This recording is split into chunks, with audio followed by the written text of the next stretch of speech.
Why are you even in this house? You're like a parasite living off of us here.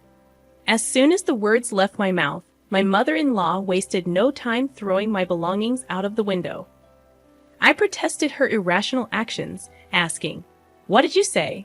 Don't you dare talk back to me. Can you pick my stuff up, please?" I pleaded. In response, my mother-in-law put a knife to my throat, paralyzing me with fear. "Get out, or this won't just be a game anymore." "I understand. If that's the case, I'll leave immediately," I replied. She gave me a week to vacate the premises, and I showed respect, though I couldn't suppress a hidden amusement beneath my straight face. Little did she know that I was the one supporting this house. Despite the torment I endured living with my mother-in-law, the fear from earlier vanished. I thought, if you've got what it takes, then prove it. "I'll give you a week. I expect you to be out of here by then," she declared. "Thank you," I said, showing respect, though laughter lingered just beneath the surface. Hoping she didn't notice, I believed my departure would bring peace to our home. Little did she know, leaving her in the family home, I moved to a high-rise apartment. Eventually, she would learn the truth, but by then, it would be too late. I am Valerie Reynolds, applying my past work experience while working from home. It had been 5 years since I married Justin, expecting a peaceful and happy life. However, life took an unexpected turn when Justin had a construction site accident, resulting in the loss of most of the use of his dominant arm. Grateful that he survived, I found myself in the hospital room, tears streaming down my face. My mother-in-law arrived, seemingly oblivious to my presence, rushing to Justin's side. She suggested he stay with her, and I was taken aback by the proposal. When she noticed my surprise, she coldly questioned, "What's wrong? Do you have a problem with that?" "No, it's not that. It's just a bit sudden. With my son like this, I can't leave everything up to you," I retorted, irritated by her words. Justin, however, expressed his trust in me, saying, "Valerie has been working hard all this time. That's why I trust her going forward." My mother-in-law, displeased, made an inaudible noise, but she couldn't sway my determination. "Well, anyway, come to the house as soon as you're discharged from the hospital. Of course you're invited, Valerie. That goes without saying." I could predict what would happen if everything were left up to my mother-in-law. "By the way, Valerie, I'm leaving all the moving arrangements to you." "Everything? That's a bit much," my husband chimed in. "It's too much for one person to handle alone. Mom, please help her out." I hoped he would insist more strongly, but it seemed my mother-in-law had no intention of helping and ignored my husband's words. "I have my own things to do, you know," she smirked at me, unnoticed by my husband. It felt ominous, and so began our life living with my mother-in-law. A month later, my husband was discharged from the hospital, and I was busy with the move, leaving the task of picking him up to my mother-in-law. She came to me and said, "Aren't you done yet? I told you today was Justin's discharge day, and yet you didn't even come to pick him up." "But that's because, you see, Justin," I started, but my husband interrupted. "Just like I said, right? This person only thinks about herself." My mother-in-law's intention was clear. She was trying to make me look bad in front of my husband. I decided not to take her obvious bait. Looking at my husband, he had a warm and understanding look in his eyes. "Come on, Mom, stop this. It's unsightly. I'm doing this for your sake." "Well, no one asked you to wait." The sight of my mother-in-law running after my husband was comically pathetic. When she noticed, she glared at me with an evil expression, not that her glare meant anything to me. "Justin, you can just take it easy and relax at home from now on," I suggested. "That's impossible. My right hand might not work, but I don't want to be a burden on Valerie," he replied. "I can understand that, but you've just been discharged from the hospital. Still, I can be satisfied if I don't do something." Justin was adamant, and initially, I had hoped he would take some time to relax. But seeing his determination, I decided to respect his wishes. Doing everything at once might be too much, so how about starting with some light cleaning? It could be good for rehabilitation. "That's a good idea. I don't know if this hand will ever fully recover, but it's better than doing nothing." But on one condition, don't overdo it. Got it? I wouldn't want to be scolded. It's scary to make you angry. Justin acted as if nothing was wrong, making it clear that he didn't want to make me worry. So, I resolved to work even harder for the both of us. However, I had forgotten about one person who would interfere. Valerie, wait a minute. What's the matter? Why is Justin cleaning? You must have forced him to do it, right? Your words are just a front, my mother-in-law accused. She judged things only by what she saw, oblivious to the underlying thoughts and emotions. Dealing with that was a challenge in itself. You're always just cooped up in your room playing around. Honestly, in such a situation with your husband seriously injured. Actually, I'm working. It's called remote work these days. I've had enough of that excuse. It's not an excuse, I replied. Just then, my mother-in-law grabbed a nearby trash can and threw it at me. Luckily, it didn't hit me directly, but the trash went everywhere. I lost the energy to explain things to her further. It was clear from the start that she had no intention of listening. This trash is disgusting. Clean it up yourself, she said. As I sighed and started picking it up, Justin approached me and asked, "Hey, what happened?" "Oh, this is just a small incident," I replied with a forced smile. But Justin seemed to have realized something. He usually appears calm, but sometimes he's surprisingly perceptive. "Did Mom do something?" Are you hiding something? Can you be honest with me?" Justin was looking at me with a serious expression. Seeing his face, I felt that I couldn't lie, so I told him what had happened. "Got it. I'll talk to Mom about this." "Oh, it's fine. You really? But it's not okay. I'll talk to her properly." "No, but that is." I was happy to get his help, but I was worried about what would come next. In the end, I would be the one blamed. I stared at the ceiling, deep in thought. Night came, and I thought Valerie was just playing around. That's not true. Valerie has been working hard, even doing my share. Then why were you cleaning? I offered to do it. I can't just sit around doing nothing at home. But you just got out of the hospital. I know my own body best. Justin's stern words silenced his mother.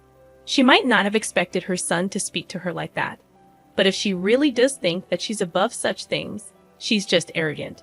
I hoped that this would calm her down a bit. That day, Justin went out for rehabilitation, leaving me alone with my mother-in-law. As I was working in my room as usual, she showed up. "Can we talk?" "Sorry, can you wait just a bit, about 15 more minutes?" "No, I can't wait right now." "All right, I'm coming." I hurried along and went to the living room where an unknown woman was waiting for us. "Excuse me, who is this?" "Have a seat first. We'll talk after that." I had no choice but to follow my mother-in-law, but I couldn't grasp the situation. As I was trying to figure it out, the woman started speaking. "So this is the one you were talking about, the wife who just plays around without working?" "Yes, it's true." My mother-in-law was laughing eerily. "So you realize that you're an unnecessary presence in this house." "What are you talking about?" Looking around, I saw them sighing. I didn't understand. Suddenly confronted by a stranger and put down as the target of blame. If I could, I would have left that place in an instant. "Don't you understand? Unnecessary people are not needed here." "What do you mean?" Everyone answers that way. More perplexing questions followed. They kept insisting on how incompetent I was. Enduring such accusations could mentally exhaust anyone. Isn't it time you realized your place?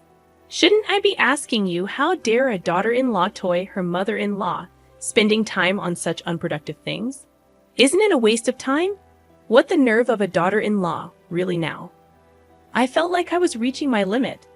I didn't know what my mother-in-law would do if she got angrier. That's when I came up with an idea. "Oh, isn't it about time that Justin comes back from rehab? Is it that time already?" Just then, the unknown woman left quickly.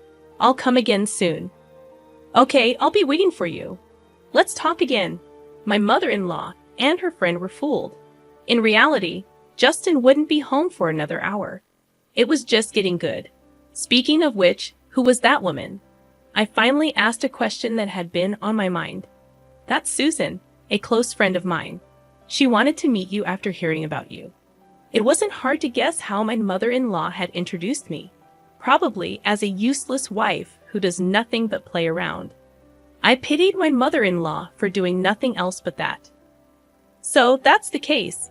Well, Justin will be back a bit later. I'm going back to work now. As I was about to return to my room, she said, "Wait, what do you mean?" Just as I said, "He's not coming back yet." You lied. You didn't realize. Why do you act like this? I decided to use this opportunity to speak my mind. Any further interference from my mother-in-law would just be a nuisance. Actually, you were the one who started things, right? You called your friend because you can't do anything alone. That's not true. I can handle you fine by myself. Then why don't you try to see if you really can? I deliberately provoked my mother-in-law, thinking this would prompt her to take some action, and as expected, she reacted. If you want to apologize, now is the time. I have no such intention. At that, my mother-in-law exploded in anger, grabbing a nearby vase and throwing it at me, similar to how she had previously thrown the trash can. I had anticipated it and easily dodged, even showing a provocative smile. "Hello, I'm home." Just then, Justin came back. My mother-in-law was visibly shaken. "Why are you home already? It's not time yet." "Oh, sorry, I lied earlier. I was actually on my way back." "Why would you do that?" "Isn't it obvious?" I said, pointing to the shattered vase. I couldn't help but find the situation amusing. Hey, what's this? What happened?" "Your mom threw it at me." "What do you mean?" "You know, a lady just came over claiming to be your mom's friend." I told Justin everything that happened. He showed a mix of being surprised and angry. "Is that true, Mom?" Well. So it's true then. Why would you do that?" "I didn't mean to." Watching my mother-in-law being scolded, I felt a sense of retribution for all the hardships I had endured. "Well, I have something to do, so okay, wait." I ignored my mother-in-law's words and returned to my room, thinking this would end her bullying. I truly believed it. After that, calm days continued for a while. But having stayed up all night, I dozed off past noon. "Sorry to wake you, but can you come here for a moment?" "Okay, sure." Justin seemed unusually serious. My mother-in-law was there in the living room. "What's going on?" "Look at this." I looked at the table to find a disassembled plastic model scattered about. It was one of Justin's hobbies, and he had treasured it. When I came home, it was like this. "Do you know anything?" "No, I have no clue." I couldn't think of any reason for it. This plastic model was in my father-in-law's room before, but of course, I hadn't been in that room today, nor had entered it recently. Someone must have broken it for it to be like this. My eyes naturally turned towards my mother-in-law. She was the only suspect. My mother-in-law had a strange, eerie smile on her face, like she was possessed. I understood the situation. Even if someone broke it, I was out. I met Justin on my way back from Susan's place, remember? "Yes, but..." And then I found this in the room. My mother-in-law was holding a shiny object. "Is that an earring?" I instinctively checked my own ears. My left earring was missing. I was certain of my suspicions. It was clear revenge on me for last time. "This is yours, isn't it, Valerie? And it looks like only the left one is missing." I took a deep breath. Showing anger now would mean that I would be playing into her hands. Indeed, it's mine. But isn't it premature to conclude that I broke it? Making excuses is so unbecoming. We have evidence. Still, anyway, it's broken. Wait a minute. Justin left the room. At that moment, my mother-in-law's gaze was fixed on me. The situation made me feel like Justin saw me as a criminal, and I just stood there stunned. "It's a shame. This would have been the end of you if you did it. You set a trap, didn't you? You'll find no evidence anywhere. If only you had followed my advice, this wouldn't have happened. If I explain things to him properly, he'll understand, will he?" Her words became reality. No matter how much I insisted to Justin that it wasn't my fault, he wouldn't take me seriously. "Wait, I haven't done anything wrong. Maybe, I get it." He immediately averted his gaze. Laughter echoed from behind us. See? I told you so. What does that matter? It's sad that you don't want to admit defeat. After that, I immersed myself in work. It was almost like escaping from reality. Conversations with Justin became less frequent, and about 2 weeks went by. During this time, my mother-in-law seemed quite pleased with herself. You seem down lately. Is there something troubling you? There's no need for you to worry. Please stop. It's too late for that. Acting tough is useless. On this day, my mother-in-law was in an especially good mood. My feeling of foreboding came true, eventually becoming reality. It happened while I was cleaning the room.